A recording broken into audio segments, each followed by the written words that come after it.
Bienvenue à tous dans le premier épisode de La Tanière au cœur du zoo-refuge. Nous allons ensemble traverser le temps pour découvrir pas à pas la construction de ce refuge unique en son genre. Nous allons retourner 3 ans en arrière pour arriver dans le présent. Nous vous donnons rendez-vous chaque semaine pour revivre l'avancement du projet, des moments forts, de l'émotion, mais surtout, pour cette saison 1, beaucoup de travaux. Patrick Violas, l'initiateur de ce projet, a réuni une équipe de passionnés pour réaliser ce rêve fou. Son équipe se compose de bénévoles, d'architectes, de maîtres d'œuvre, d'électriciens, de vétérinaires, de professionnels animaliers et des entreprises locales ancrées dans le territoire. Une aventure humaine pour ces animaux en retraite, maltraités, saisis par les autorités ou venant de laboratoires.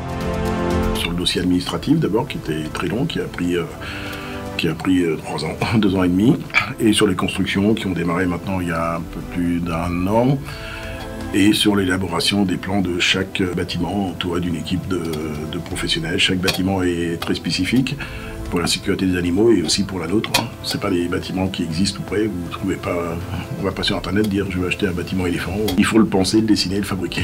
Ce projet ne serait pas fait si il n'y a pas une équipe autour de moi, autour de nous. La rencontre avec Florence Olivier-Courtois, notre vétérinaire qui est une sommité dans la médecine de la faune sauvage. C'est aussi une rencontre avec Lisa et Paolo et leurs enfants, un couple de gens issus du domaine du cirque, avec des animaux, des gens passionnants, passionnés, et surtout avec un savoir-faire énorme. Voilà. Donc à partir de là, on était une équipe, mon épouse, Lisa, Paolo, Florence et moi.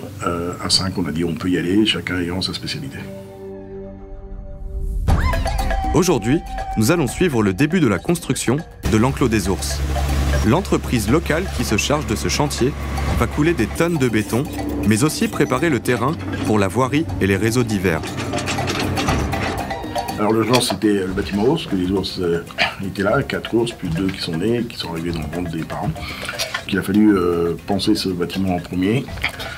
C'est un gros morceau de par sa solidité. C'est un grand bâtiment et il doit être hyper solide. Il faut prendre de risques avec ces animaux.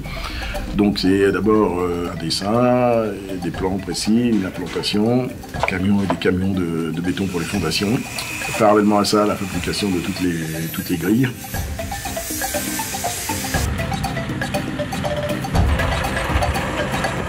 Les ouvriers préparent le terrain, car demain, les prémurs d'une hauteur de 8 mètres pour le bâtiment arrivent. Les premières grilles sont installées pour vérifier la conformité de celles-ci, pour ensuite aligner les autres correctement. La partie métal, on l'a fait en interne nous-mêmes. Donc on a fait fabriquer toutes les grilles, tous les poteaux, les envoyer à galvaniser.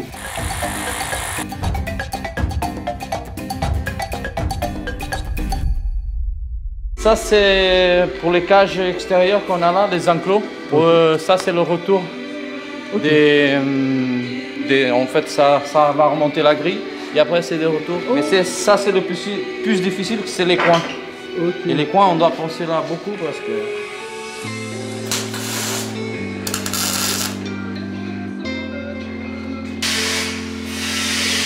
Paolo est d'origine portugaise. Il est né dans le cirque, où il a fait des exercices périlleux et dangereux. Ça c'est Tonito, Bambe, Jack et Lola. Ça c'est Cannelle et Canaille.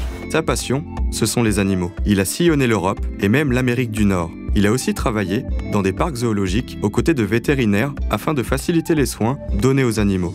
Il y a 3 ans, ils ont fait la connaissance de Francine et Patrick Violas. Lisa et Paolo ont toujours tout donné pour leurs animaux.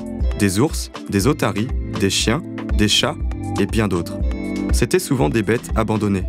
Les 2 couples étaient faits pour se rencontrer. Paolo et Lisa, accompagnés de leurs 3 enfants, Chimera, Diandra et Dairon, ont tout quitté pour se jeter avec passion dans cette formidable aventure.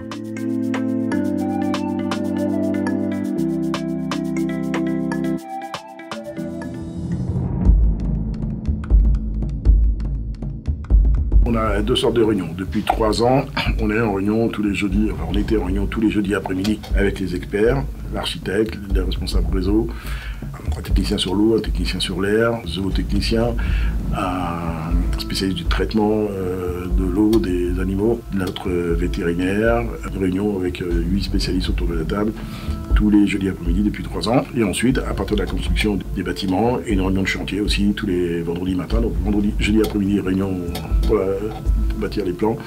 Et vendredi matin, en plus, réunion de chantier tous les vendredis matins sur place avec les architectes et toutes les entreprises qui construisent, qui sont des entreprises locales principalement.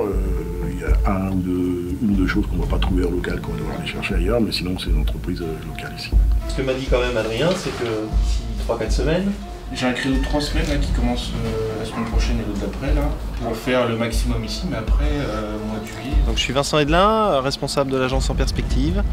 Je suis maître d'œuvre sur le projet de la tanière. Il faut qu'on s'organise comme il faut, c'est-à-dire qu'il y a la partie bâtiment d'une part, mais il y a quand même, si on commence à attaquer les réseaux, en fait moi ce que je veux pas c'est que les réseaux on les attaque, ça va interdire beaucoup de circulation, y compris là. Alors ce que je voulais c'est d'abord finir cette voie-là. Cette voie-là c'est bon. Exactement. Alors le rôle du maître d'œuvre c'est tout simplement de coordonner les différentes tâches des entreprises, notamment ici des entreprises de voirie réseau divers. Essentiellement, on travaille avec un architecte qui s'occupe de la construction des bâtiments. On peut raccorder ça ? Faut finir ça. Parce que bon, de toute façon, le bardage est fini. Les entreprises qui travaillent pour le refuge La Tanière sont pratiquement que des entreprises locales pour faire marcher le tissu économique du territoire. C'est une réunion hebdomadaire qui est organisée sur le site. Nous suivons donc l'avancement des travaux des différentes entreprises. On vérifie surtout que les entreprises font le travail qu'on leur a demandé. Et sur ce chantier, on adapte pas mal de choses au fur et à mesure du déroulement des travaux également. Et nous revoilà dans l'enclos des ours. Après un long travail d'alignement, les premières grilles ont été posées. On peut apercevoir, vu de haut, l'étendue de l'enclos. Avec patience et minutie, il faut poser les panneaux et les aligner. L'implantation du bâtiment, les murs préfabriqués qu'on avait commandés bien à l'avance, sont des murs très épais, genre 40 cm d'épaisseur en béton. Oui, deuxième mur, ça va mieux parce que le premier est posé droit, donc maintenant ça va. Voilà, et on a pris le coup un peu, ça va un peu mieux. Il faut les maintenir avec des renforts en attendant de couler le béton pour solidifier le tout.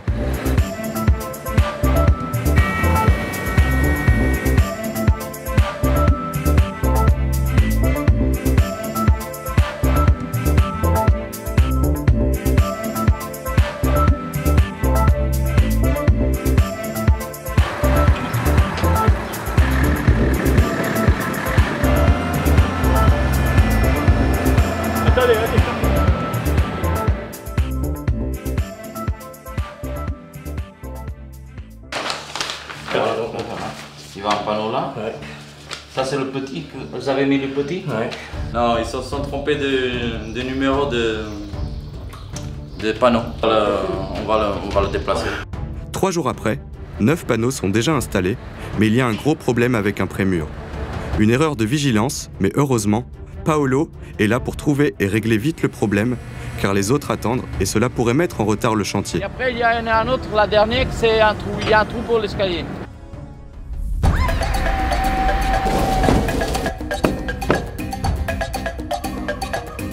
Une semaine après, l'intégralité des prémurs sont montés et soutenus pour couler du béton à l'intérieur pour les solidifier.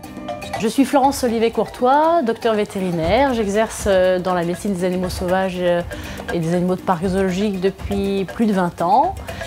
Et je suis titulaire du certificat de capacité pour l'entretien de très nombreuses espèces non domestiques. La tanière, c'est aussi un peu mon refuge à moi.